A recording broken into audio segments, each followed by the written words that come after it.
Thank you, Michael, for that introduction. Very kind of you. Ptolemy of Alexandria, circa 100 to 150 AD, the renowned scientist, astronomer, mathematician and cartographer of his day, produced a map of the world as it then stood. He said he sourced it from all known sources. This map stood as a standard reference for the world map for about the next 1500 years. He advocated the existence of lands of the southern hemisphere to counterbalance the landmass in the northern. And we can take it that Australia, as we know, can be represented by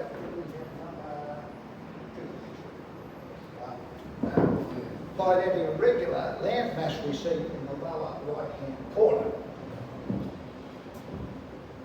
Western civilization was based around the Mediterranean, and contact with the rest of the world was not made until the Crusades of the 12th century and Marco Polo's and others' visits to China and the Far East the same years. These journeys were by land. The age of exploration began with the great maritime powers venturing beyond the seas. Bartholomew Dias, Portuguese mariner explorer, set out from Portugal.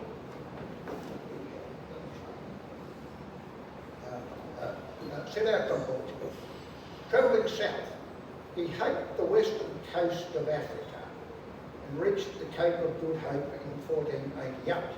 Now, unfortunately, we've only got the east.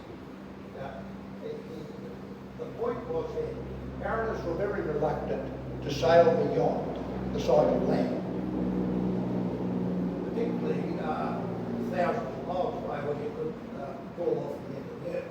Now, in 1497, Vasco da Gama took the exploration further by coming up the east coast of Africa, across the Arabian Sea to India, and sorry, Roger. Thank you.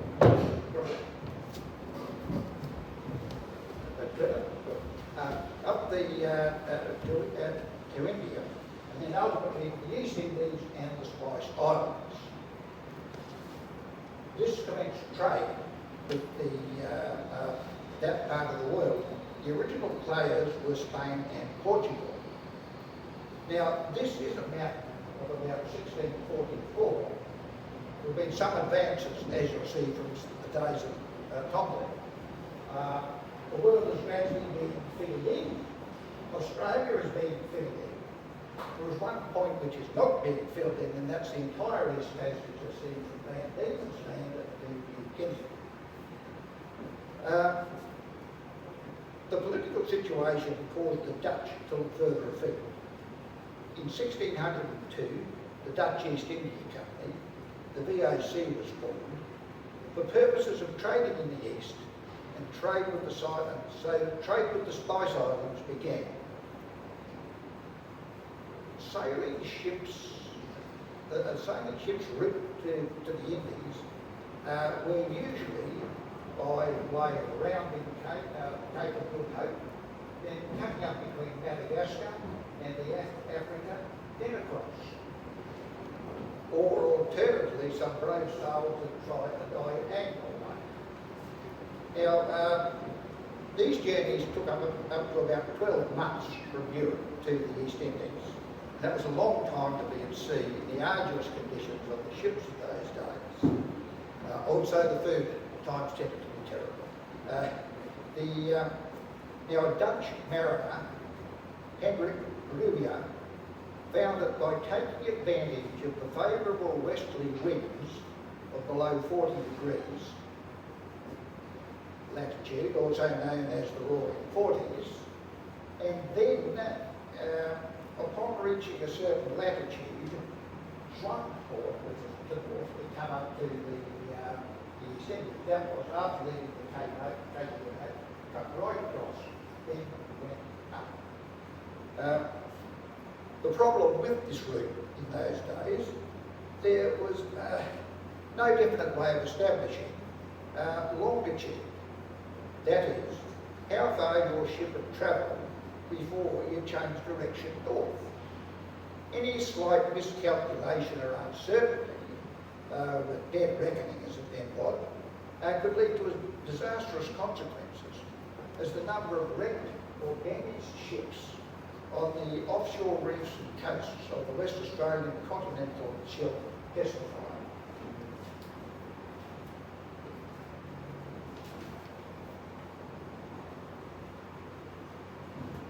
The Dutch East India Company was a corporation engaged in trade for profit, which of course led to voyages of exploration with this in mind.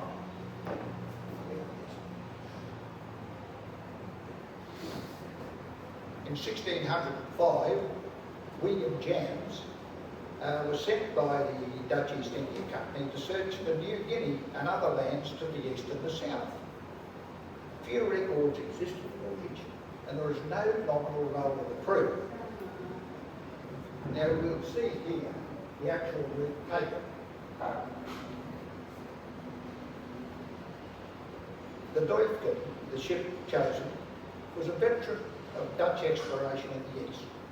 Launched in 1595, 110 tons, 66 feet in length, 20 feet beam, a draft of 8 feet. She carried 8 small cannons and sailed at 7 knots, which is about 13 kilometres per hour or 8 miles an hour.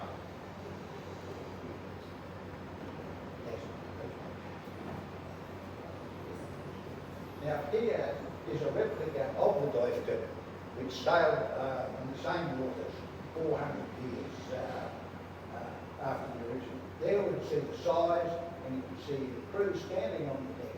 You get a fair indication of everything in proportion. Now, after sailing along the coast of Papua, and after several deadly clashes with the Papuans, he swung south and into the Gulf of Carpentaria. On the 26th of February 1606, he sighted land at the Pennyfather River near present-day Brisbane. This is the first recorded landfall on the Australian continent. He continued further for another 200 miles, that's 320 kilometres, down the coast. Finding the land swampy and the people inhospitable, he decided to return to the Indies at Cape Kiwi. An interesting point about inhospitable people was, at that point, he had lost something like 11 of his crew to clashes with locals in either Papua or on the coast of the Gulf of Carpentaria. So I don't, for the ships outside, I don't know how many to start with, but if you remove 11, you're getting substantially down in numbers. Jan's report to the East India Company indicated that although there was land to the south, it may be fertile. However, it was inhabited by inhospitable people, and nothing for trade or value had been found. The next foray into the area was with 2 Dutch ships, the Pira and the Arnhem, under the command of Jan's Castle. Skirting the coast of New Guinea and unable to find a passage through Taurus Strait, because, as he noted in his log, the sandbanks and reefs had become so risky, he continued south. On the 12th of April 1623, Cape York Peninsula was sighted, making this the second authenticated sighting on the Queensland coast. He continued along the shore of the Gulf of Carpentaria before returning to Batavia.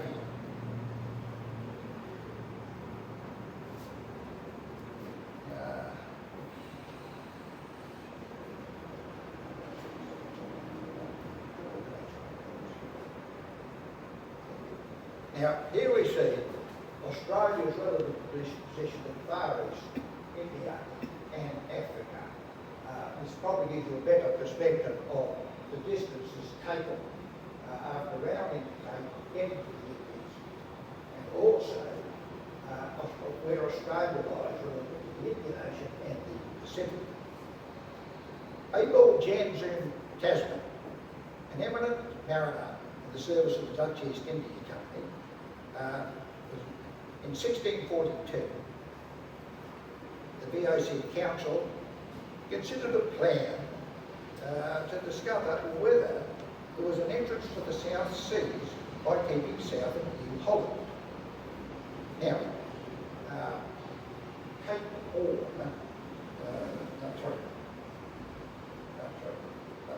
Tasman was appointed leader of the expedition with 2 ships, the Heemskirt and the Zeeland. Orders were to proceed to the latitude of Cape Horn, which is 54 degrees south. Now, you can see Tasmania there, work on 42 we had to come from the Indies down. Now, Cape Horn was at 54 degrees south, which is a lot further south, where it's very cold, very heavy seas, very bad weather, and sail east. Now, this proved heavy going for Tasman, who made the decision to veer north to 42. Well, he made landfall near Cape Sorel on the 24th of November 1642. Had he laid the course a little further south, he would have missed Tasmania altogether. Unfortunately, the Discovery was plagued by bad weather. He continued on for a few days. Named his discovery Diemens Land after Antonio van Diemen, Governor-General of the Dutch East Indies, took formal possession of Van Diemen's Land on the 3rd of December. He didn't land himself, but the weather was so bad the ship's carpenter swung ashore with a flag and a plate, nailed the plate to the tree, put the flag somewhere up the tree, then swung back to the ship. That was all that to be said for the visit to Tasmania, so they continued on an easterly course, and on the 13th of December, sighted land which happened to be New Zealand.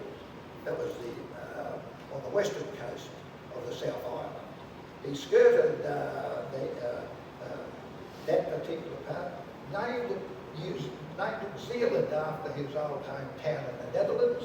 The Netherlands, the area of Zealand is about 12 feet above sea level, and the area he's looking at is about 12,000 feet. So this is what you call having the right to name on first right of discovery.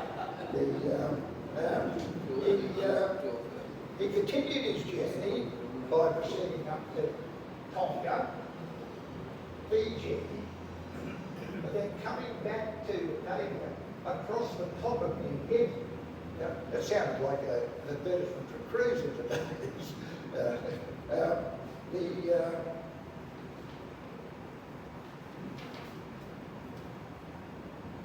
His Tasman's second expedition occurred in 1644, when he was ordered to investigate whether a passage to the South Pacific might be found to the south of New Guinea. So we can here, heading up to the east to see if there's a passage there. Contrary tides and winds defeated his discovery of any form of strait between New Guinea and Australia from the western side. Tasman was a cautious navigator, and although not lacking in courage, did not wish to enter shoal areas, thereby risking his ships. He did, however, make many discoveries of his survey in the Gulf of Carpentaria. The Dutch East Indies Company were very disappointed with the failure to find any sources of profit. They determined that trade in the Indies was the best way to serve corporate interests. Lands discovered did not necessarily meet this criteria. Now here ends the first part of Queensland's coastal story. There was no further Dutch involvement. Indeed, there was no involvement from anyone else for the next 118 years, until 1762. But first, let us look at Taurus Strait. Taurus Strait is that narrow body of water between Cape York and the southern shore of Part 1. It is 94 miles wide at its narrowest point, and it sits on a vast, shallow shelf between Australia and New Guinea. Indeed, as I understand, the deepest part is only about 54 feet. And it's the former land bridge which, between New Guinea and Australia, which was submerged by the rise of oceans at the end of the last ice age. It is very shallow, extends for hundreds of miles, and is covered by innumerable reefs and coral islands. Even today, it is considered a danger to navigation.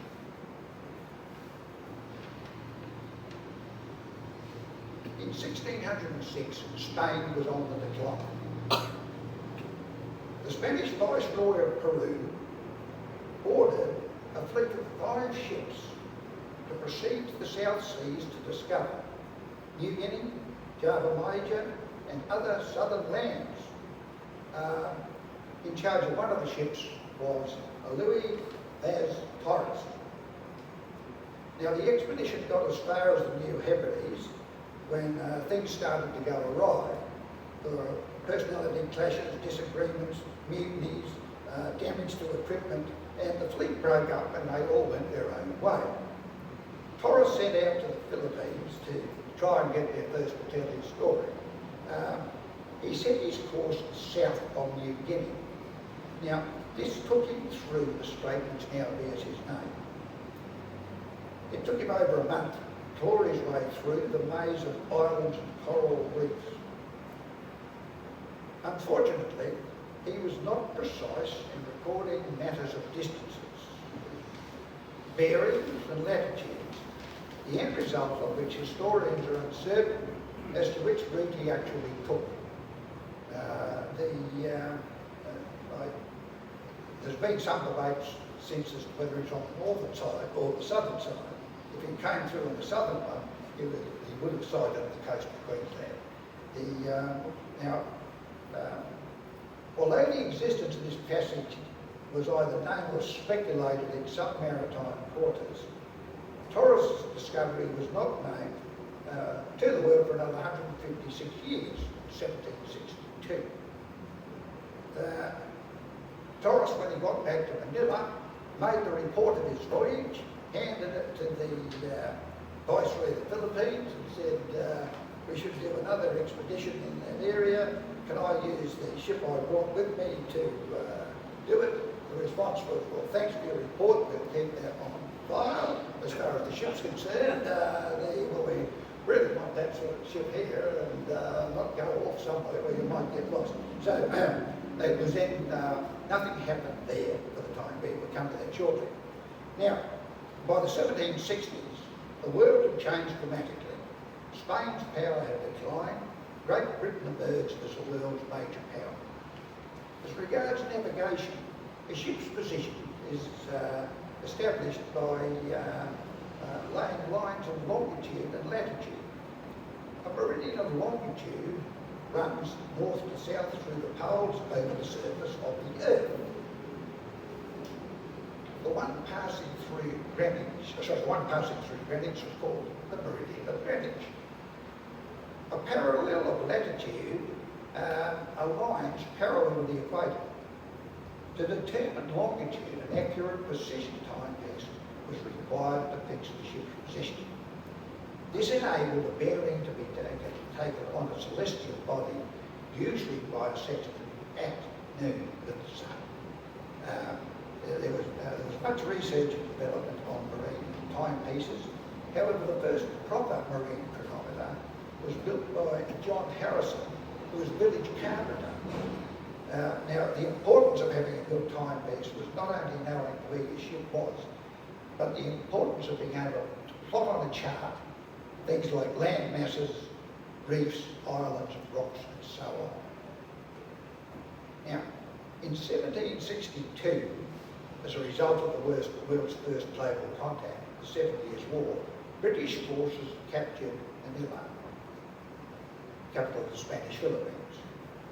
Amongst the Spanish records were those of Taurus's voyage and a lot of other records about Spanish exploration in that part of the world. Entered on the scene by an Alexander Dalrymple. a Scottish geographer, and later first hydrographer to the British Admiralty.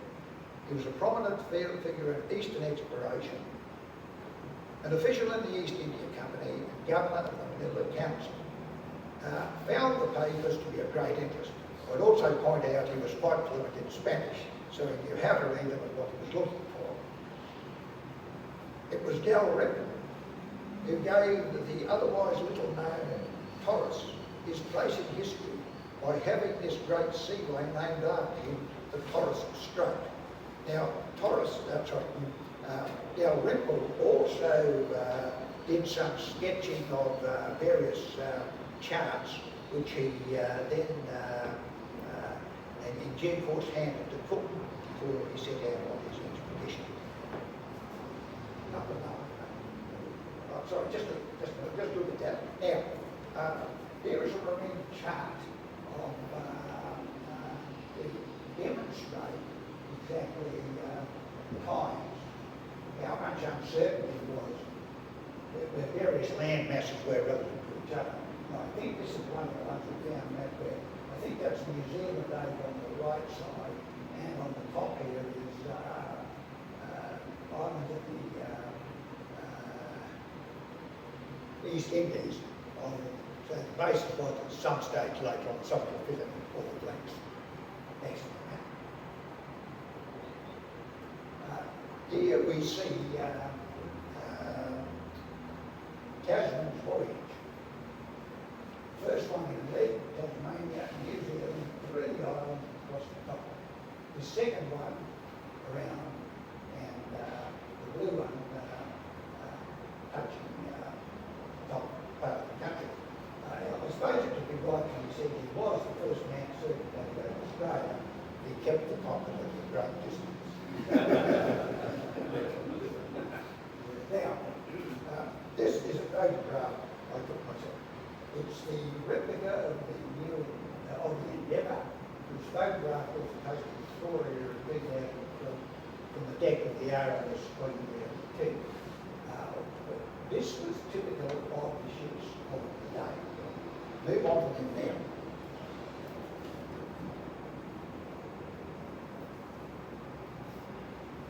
HMS Dolphin, the ship around that side, a frigate of the 6th grade, carrying 24 guns, on her second circumnavigation of the globe, under the command of Captain Samuel Wallace, Royal Navy, on the 18th of June 1767, discovered Tahiti.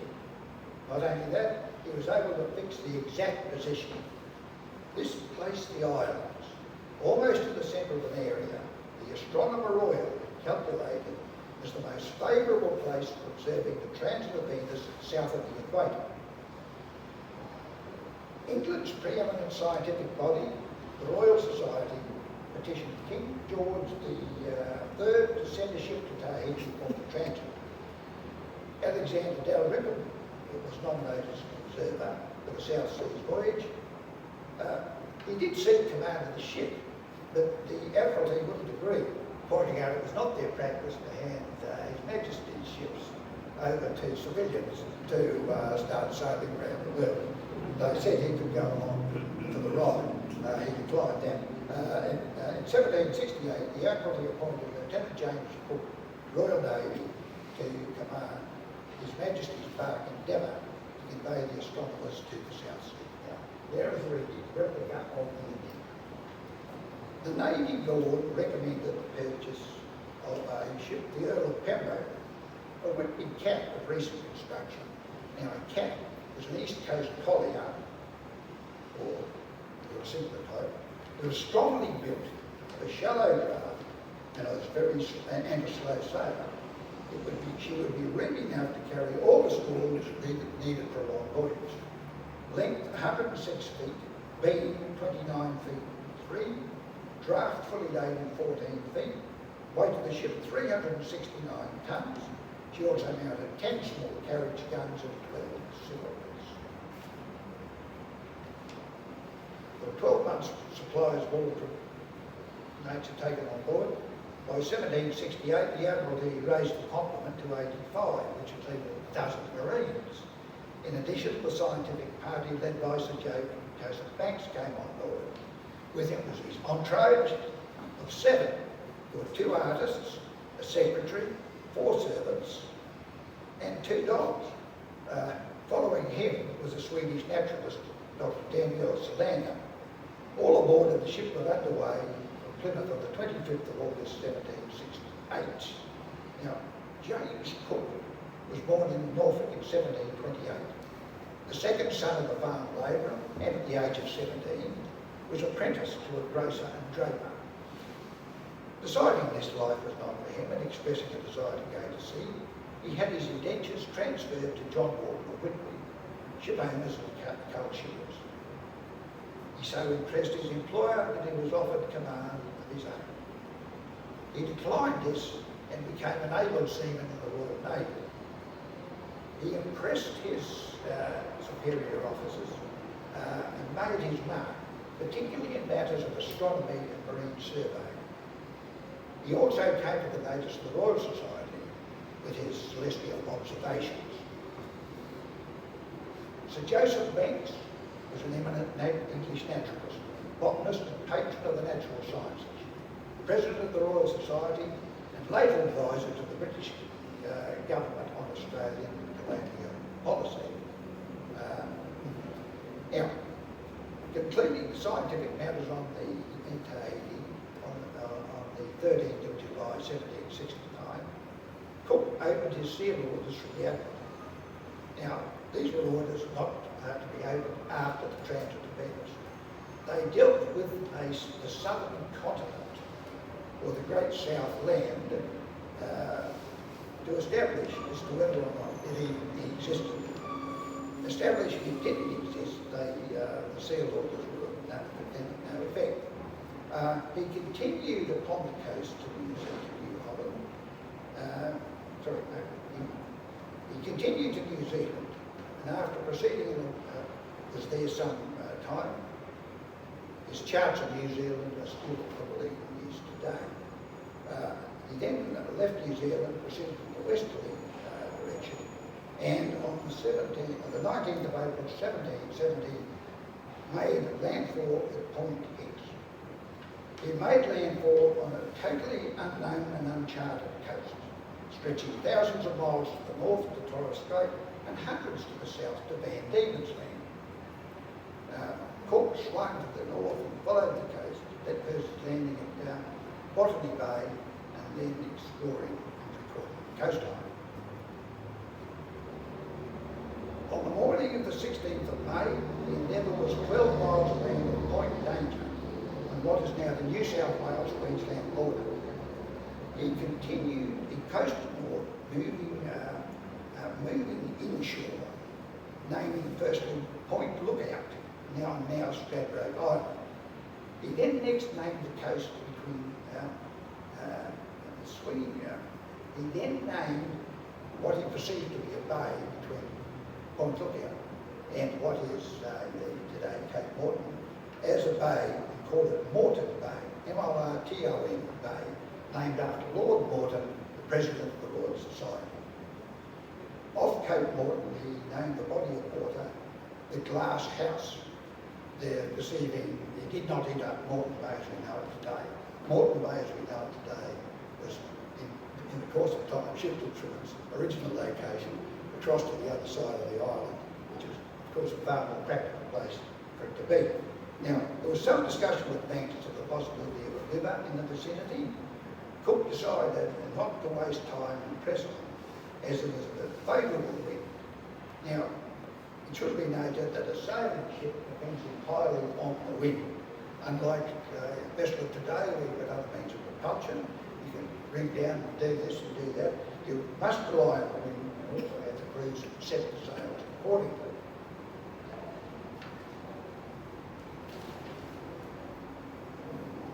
Now, he continued north, and on the 23rd day made the first landing in Queensland at Brisbane Bay. This is now the town of 1770. Banks and Solander collected many new specimens at Brisbane Bay. Cook often made the remark that the first ones ashore were this pair with pots and things in which to put plants, insects, and so on. Banks, after the dubious pleasure of wading through a mangrove swamp remark, were many nests of ants, one sort of which were quite green. These, when the branches were disturbed, came out in large numbers and revenged themselves very sufficiently on their disturbers, biting sharper than any I have felt in Europe. The ship continued north the next day past Cape Capricorn and anchored between Great Keppel and the mainland.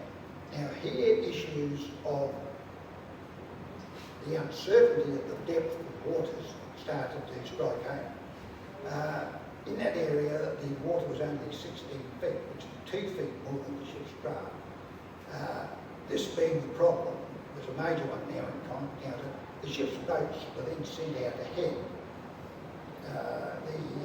to sound the depth of water. Now, the way the depth was sounded was with the leaded line, which was a specially designed lead weight with a certain amount of cable behind it. The boat's line was usually 10 fathoms, which is 60 feet, and also markings on the boat to indicate how deep how far down you went. Also, the lead was often armed where tallow was placed in it to check on the surface of the seabed, so you go to sand, shingle, rock, or otherwise. The Endeavour would have been also equipped for this purpose, but with a larger length of line. And also, as the court was getting very concerned now about what the coast was actually like. He continued north, and the Cape was named Cape Tribulation, as he said later, because it was the start of all their problems. On the 11th of June, the ship struck a coral reef, 8 leagues offshore. 6 of the guns were jettisoned, and so were some stores. The ship was bothered. Now this involved getting one of the sails, filling it up with cow dung, sheep dung. They did carry a fair bit of livestock on the Endeavour. It must have resembled a menagerie of sorts. It was brought along for fresh food. They pound that in, slip it over the side to stop the ingress of water.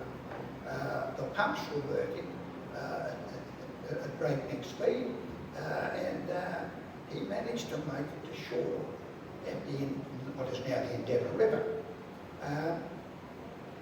It was under repair there between the 18th of June and the 4th of August. The interesting thing there I found was Banks actually for the first time saw a kangaroo.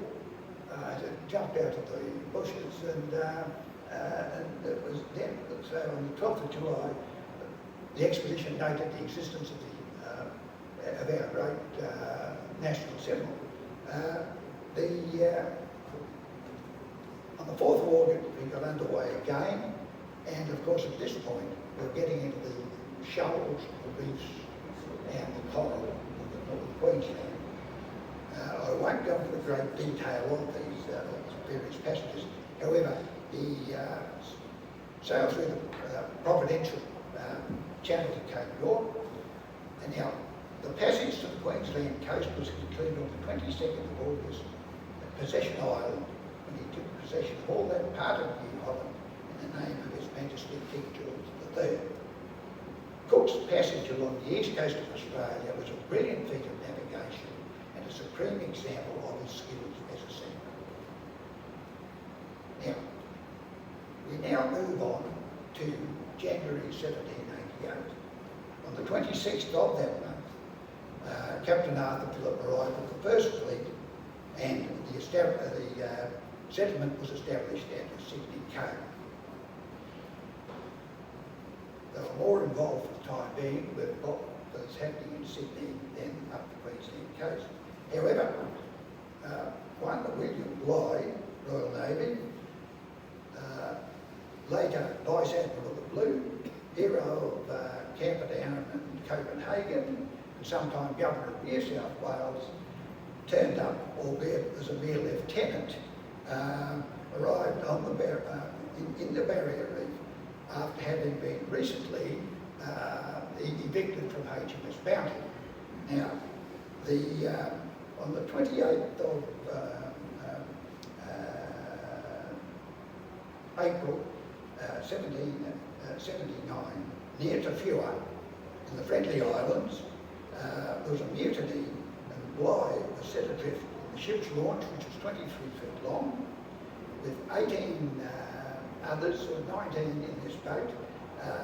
He told them he'd get them to Batavia and back to England, and off they went. Now, they set out for Thailand, and the Bounty was a ship smaller than the Endeavour. Now, he did turn up at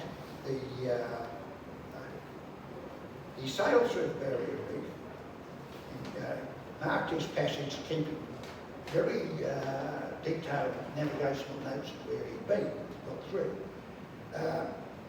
The next time he came through was 2 years later, after he got back to England, and the Admiralty said, well, since we didn't get, it wasn't very successful, the first attempt at getting breadfruit, we'll try again. So he was given HMS Providence to proceed to the South Seas, get the load of breadfruit and get it back to the West Indies. This time it was successful, he did get it through, but apparently no one really was that fussed with breadfruit. On this voyage, one of his midshipmen was a Matthew Flinders. The next activity on the Queensland coast involved a William Bryant and a band of desperados out of the penal settlement in Sydney, when 8 of them took a boat and escaped. They did make an amazing voyage through the hazardous waters of the Queensland coast, through the Barrier Reef. Unfortunately, they did not keep any records. It was rather unfortunate. The next one who didn't keep any records was a Captain Edward Edwards of HMS Pandora, who was set out to collect the bounty mutineers. After he did found what he could, he was sending off for England through the Taurus Strait, hit a reef, sank, got everyone, or who was left in the boat.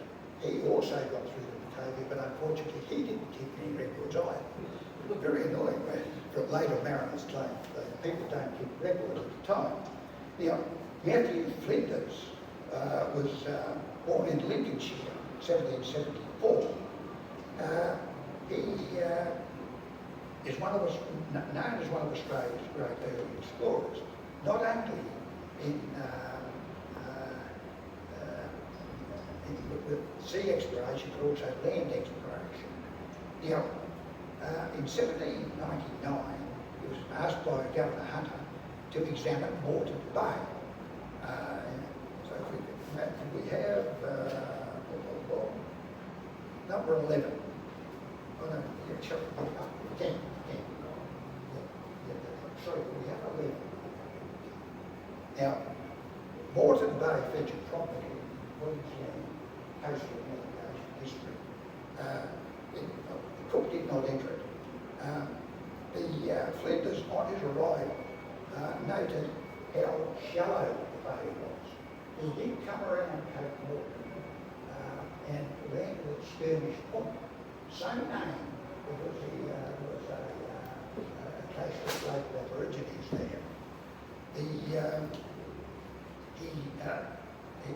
He did return to England and formulated a plan to complete the exploration of the Australian coast.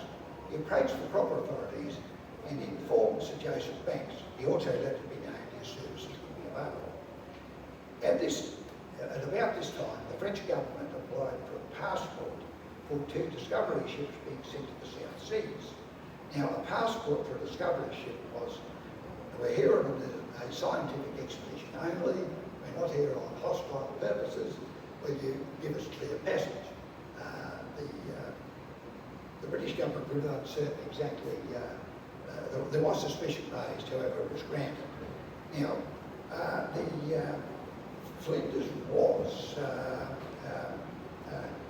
instrumental in convincing Joseph Banks to allocate a ship for the discovery of this exploration, discovery of the Australian coast. Now, this was the business being at times of national emergency, the last thing you want to ask for is a ship. You can never get one. However, the Admiralty did come up with HMS Xenophon.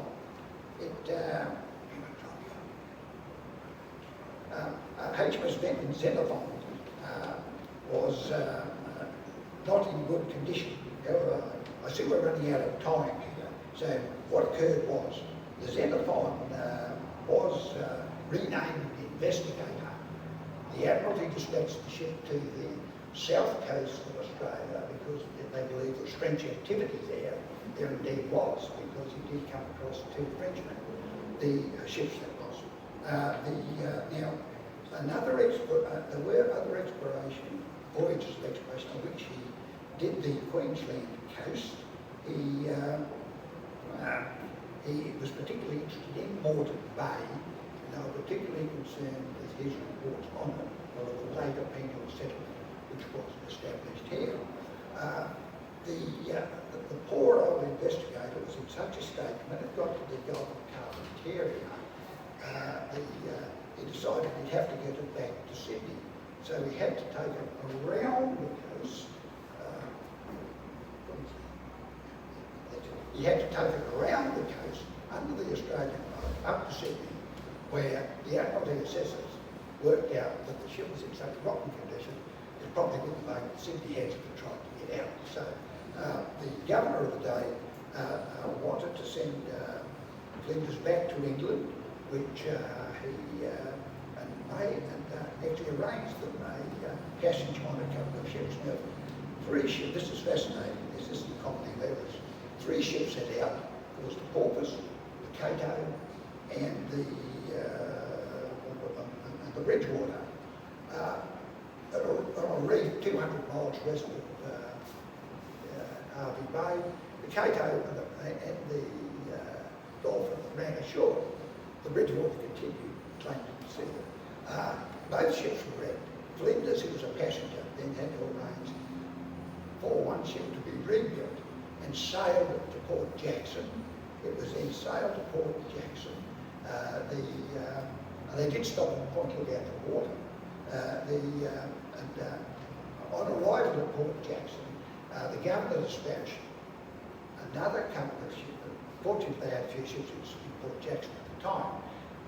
Was then dispatched with one, the Cumberland, was to collect Flinders and continue to England with any one of his crew who wanted to go. Flinders then immediately headed off with what of his papers and charts he was able to recover. He then got back to, on the way back, he stopped at Copan. He was advised by the governor of New South Wales that on the way back, do not stop at Mauritius. Now, Mauritius was French. Firstly, because they didn't want to discourage any form of discourse with the French, because they were looking at parts of Australia. And secondly, it was in a pretty stormy area. On the way off Mauritius, the poor old Cumberland got into such a state, he had to put in. Now, on arrival, Flinders claimed his passport, because the French government had given the investigator a passport. The first thing the French government said, yes, well, Captain Flinders, is it? Yes, very nice. Where's the investigator? Oh, it felt a bit, we've got this other one. Now, that's a likely story, isn't it? He did not believe him, and he was imprisoned there for 6 years until there was an exchange or some sort of exchange. Now, at that point, his paper did arrive in England some years after they were intended. He was considered one of the great navigators. Right, I'll finish this. Now, the British Admiralty was anxious to complete the survey of the Australian coast. which had been begun by tenders, was interrupted by the Napoleonic Wars. The officer chosen for this task was our native-born Philip Parker King, son of the former Governor of New South Wales, Captain Philip Gedney King. The work of Lieutenant King between 1818 and 1822 entitles him to be regarded as probably the greatest of the early marine surveyors, as distinct from explorers. Back to the next, here we are. Now, when sail changed to steam, of course the world changed too. Queensland created our own Maritime Defence Force. 2 gunboats, they go under and we're photographed here, just down the road. Now, the purpose of these ships at that time was indeed surveying the coast. So we could rightly say the Queensland Navy did enter the survey of our own coast at some stage. Now, the